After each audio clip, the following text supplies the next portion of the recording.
आज हम सभी लोग नॉन प्रिमिटिव शेड्यूलिंग का दूसरा एग्जाम्पल शॉर्टेज ऑफ फर्स्ट के बारे में सीखेंगे। शॉर्टेज ऑफ फर्स्ट के अंदर ये चीज़ सीखने वाली है, देखने वाली है कि कौन सा जॉब सबसे पहले फिनिश होगा और किसका अराइवल सबसे पहले है। किसका अराइवल, मान लीजिए कि इसमें एक एग्जाम्पल हमने ले रखा P1 और P3 है। ये दोनों जॉब जो हैं सबसे पहले आ रहे हैं। P1 आ रहा है फर्स्ट सेकंड पे और P3 भी आ रहा है फर्स्ट सेकंड, मगर दोनों के क्या चीज़ चेक करेंगे कि बस टाइमिंग किसकी सबसे पहले फिनिश हो रही है। इसमें बस टाइमिंग P3 की सबसे पहले फिनिश हो रही है, इसलिए हम P3 को उठा लेंगे। मगर जीरो टाइमिंग पे तो कोई आ रहा है नहीं, आना है।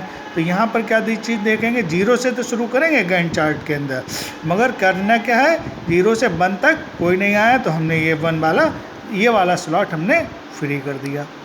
ठीक है, अब क्या चीज़ चेक करेंगे कि P3 वाला प्रोसेस कितने बजे तक कितने सेकंड पे आया है।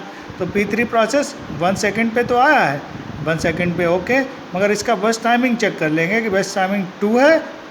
ठीक है, ये सबसे कम है इसका बस टाइमिंग, इसलिए P3 को हमने उठा लिया। ठीक है, इसमें इसका बस टाइमिंग 2 है तो 1 + 2 कितने हो गए, 3 सेकंड तक ये एग्जीक्यूट होगा। नाउ अब क्या चीज़ चेक करेंगे कि अब कौन सा प्रोसेस है क्यू में। प्रोसेस नंबर P1 क्यू है, वो भी 1 सेकंड पे आया था और उसका बस टाइमिंग कितना है, 3 सेकंड है। तो यहाँ पर P1 का प्रोसेस लिख लेंगे और इसमें 3 में कितने जोड़ देंगे, इसका बस टाइमिंग जोड़ देंगे 3 सेकंड। तो कितने हो गए, 3 + 3 6 सेकंड हो गए। ठीक है, ये 6 सेकंड तक कंप्लीट हो जाएगा। इसके बाद क्या देखना है, कौन से प्रोसेस बचे हैं, एक P2 बचा और एक P4 प्रोसेस बचा है। ये कितने सेकंड पर आए हुए हैं, ये 2 सेकंड पे आया हुआ है, मगर यहाँ पर तो 2 सेकंड पे पहले से ही प्रोसेस चल रहा था। इसका मतलब ये P2 का हमारा जो है वेटिंग चल रही थी। ठीक है, तो P2 वेटिंग पर है तो P2 और P4 कितने पे आएगा, 4 सेकंड के बाद में आएगा, तो ये भी वेटिंग पर चलेगा, है ना। तो पहले P2 को उठाएंगे, P2 नाम का प्रोसेस कंप्लीट होगा। P2 नाम के प्रोसेस की भी देखो, यहाँ पर दोनों का बस टाइमिंग कितना है, 4 सेकंड है ना। यहाँ पर 2 चीज़ें ध्यान रखनी है। देखो P2 का प्रोसेस का अराइवल टाइमिंग तो इसका 2 है और P4 का अराइवल टाइमिंग 4 है, मगर दोनों के लिए वेटिंग चल रही है। मगर दोनों के बस टाइमिंग भी चेक करिए, बस टाइमिंग देखिए, P2 का बस टाइमिंग 4 है और P4 का बस टाइमिंग भी 4 है। अब इस केस में क्या होगा, दो बड़ा एम्बिगुअस पॉइंट हो गया ये। तो एम्बिगुअस पॉइंट से बचने के लिए तो हमें पहले क्या देखना, कौन सा प्रोसेस पहले आ गया। P2 पहले नंबर पर है और P4 लास्ट नंबर पे है, इसलिए हम P2 को सबसे पहले ले लेंगे। इसलिए P2 को हमने यहाँ पर लिया है। P2 का बस टाइमिंग कितना है, 4, तो 6 में 4 जोड़ दिए, कितने हो गए, 10 हो गए, 10 सेकंड तक। ठीक है ना। 10 सेकंड के बाद अब कौन सा प्रोसेस बचा, P4, इसे P4 को लिख लीजिए और P4 कितने सेकंड चलेगा, 4 सेकंड तक। 10 में 4 जोड़ दिए, ये 14 सेकंड हो गए। ठीक है, ये चीज़ कंप्लीट हो गई। ये चीज़ सभी को समझ में आ जानी चाहिए कि हमेशा गैंट चार्ट में 0 से चालू करते हैं, 0 से 1 सेकंड तक कोई प्रोसेस यहाँ पर नहीं था। P1 प्रोसेस और P3 प्रोसेस क्यू में लगे हुए हैं, ये 1 सेकंड पर आ रहे हैं। तो 1 सेकंड के बाद से अब चीज़ चेक क्या करेंगे, SJF के अंदर शॉर्टेस्ट जॉब कौन सा है। शॉर्टेस्ट जॉब 2 और 3 में से चेक किया, 2 वाला है, क्योंकि ये 2 वाला सबसे पहले फिनिश हो रहा है, इसलिए P3 को उठा लिया हमने। ठीक है, इसी तरीके से उसके बाद P1 वाले को उठाया।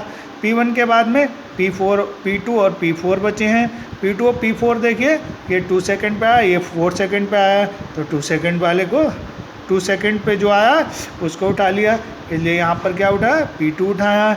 P2 जब कंप्लीट हो जाएगा उसके बाद P4 को उठाया।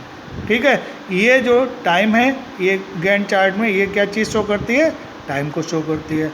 नाउ अब क्या हम लोग कंप्लीट करेंगे, कंप्लीट टाइमिंग और ये सब चीज़ें कैलकुलेट कर लेते हैं, है ना। तो कंप्लीट टाइमिंग को चेक करना है, तो कंप्लीट टाइमिंग कैसे कैलकुलेट होगी कि हमारा ये जो P1 प्रोसेस है कब कंप्लीट हुआ, है ना। P1 प्रोसेस देखो कब कंप्लीट हो रहा है, 6 सेकंड पे कंप्लीट हो रहा है, इसलिए 6 सेकंड लिख लेंगे। P2 प्रोसेस कब कंप्लीट हो रहा है, P2 प्रोसेस 10 सेकंड पे कंप्लीट हो रहा है, इसलिए 10 लिख लेंगे। और P3 प्रोसेस कब कंप्लीट हो रहा है, P3 प्रोसेस 3 सेकंड पे कंप्लीट हो रहा है, तो 3 लिख लेंगे। और P4 प्रोसेस कितने पे, 14 सेकंड पे कंप्लीट हो रहा है, तो 14 सेकंड लिख लेंगे। ठीक है, इसके बाद टर्न अराउंड टाइम निकालेंगे। टर्न अराउंड टाइम निकालने का फार्मूला लिख रखा है, TAT equal to C T minus A T. तो सी टी वैल्यू कितनी है 6 और ए टी वैल्यू है 1, 6 माइनस 1 5 हो जाएगी।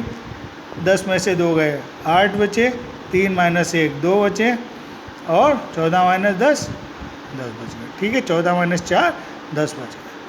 ठीक है, कंप्लीट हो गया।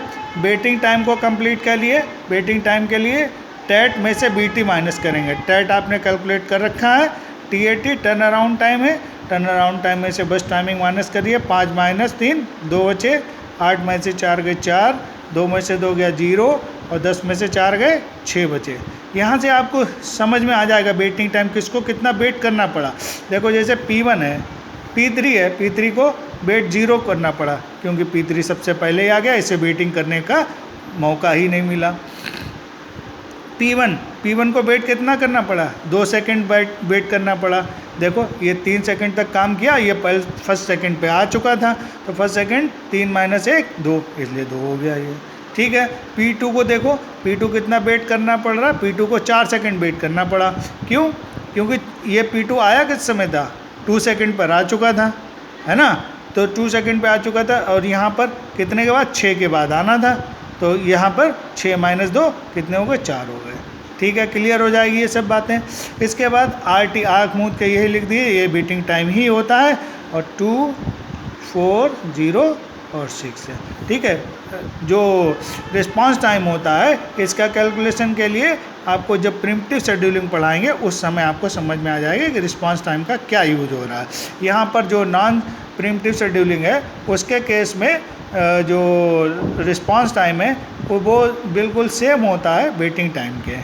ठीक है, अब आपसे अगर पूछ लिया जाए कि एवरेज टोटल अराउंड टाइम कितना है, तो ये सब जोड़ लीजिए। ये सब जोड़ने के बाद अपन कितना प्रोसेस है 4 है, तो 4 से डिवाइड कर दीजिए। 10 2 20 5 25, 25 को 4 से डिवाइड कर दीजिए, जो भी आएगा वो आपका हो जाएगा। ऐसे ही टर्न बेटिंग और एवरेज वेटिंग टाइम पूछ लेता है। एवरेज वेटिंग टाइम, तो एवरेज वेटिंग टाइम में कितना होगा, ये टोटल कर लीजिए, 4 से डिवाइड कर दीजिए। 6 4 10 2 12, 12 बटे 4 कितना हो गया 3 सेकंड हो गया ये। और इसका कितना हो गया 4 6 24, 1 4 दूनी 8 4 दूनी 20, ये इतने सेकंड हो गया। ठीक है, सभी लोगों को समझ में आ जाना चाहिए। ये था shortest job first scheduling. Okay.